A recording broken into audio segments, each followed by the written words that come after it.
ખબર નહીં આ શું વિચારીને મારા મમ્મી પપ્પાએ મારું આ નામ પાડ્યું છે.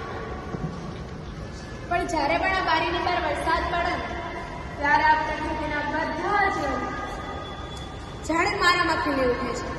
આ રંગોને રેખાની કાગળ પર વરસાદ આવતું નહીં.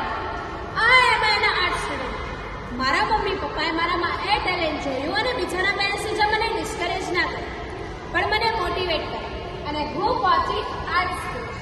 ત્યાં પહોંચીને સર મને મારી આ કળાઓ કરતાં મને મારા ફ્રેન્ડ્સમાં વધારે ઇન્ટરેસ્ટ પડવા લાગ્યો. અને ત્યાં જ અચાનક મને ટીચરે ઊભી કરી આ ક્લાસને ડિસ્ટર્બ કરો. શી ટુક માય પેઇન્ટિંગ અને મારી આ પેઇન્ટિંગમાં ખામીઓ ગોતવા લાગી. આજથી પહેલાં કોઈ ટીચર મને ખીચવાયું નહોતું એટલે કે ખરાબ કે છોભીલું અનુભવવાને બદલે જાણે મારા માટે સમય જ થંભી ગયો.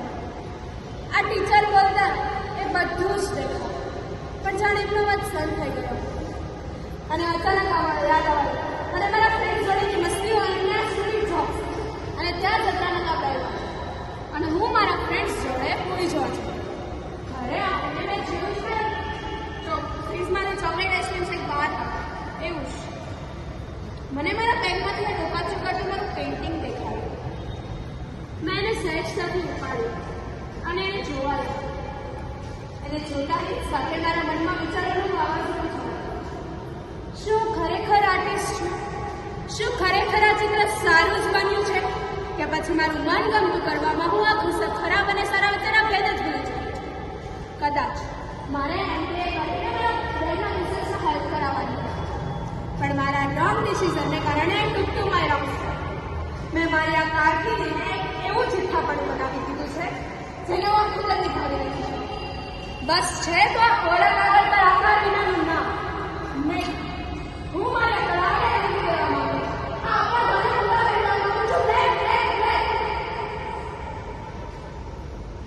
સવાર પડી પણ એ ઝાકાળા નથી.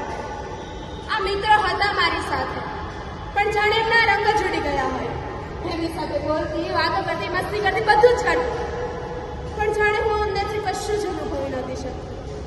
અને હું મારા કિચનમાં ગઈને મમ્મીને ખબર ન પડે એવી રીતે ચાકુ લઈને મારા રૂમમાં ગયો. રેડિયો ચાલુ કર્યો, બારી ઉપર નાખ્યો અને વિચારી લીધું કે મારી જિંદગીનો જો કોઈ છેલ્લો રંગ હશે તો આ લાલ રંગ હશે. લાલ અને જેવું જ મેં મારી કલાઈ પર ચાકુ લીધું એવું જ આ ફોનમાં મેસેજ શાના આવે છે? શું મેં ક્લાસમાં ટોપ કર્યું છે?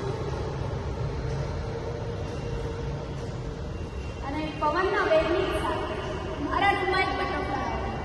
વાહ, મને બ્યુટીફુલ બટરફ્લાય.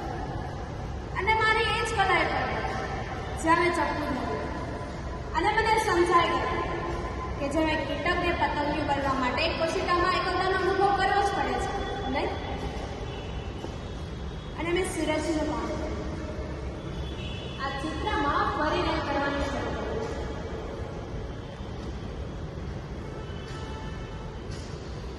આ રાત્રિના અંધકાર પછી આ સવાર અને આ સવારમાં દેખાતું મેઘધનુષ ના રંગો છેડી રહ્યા છે.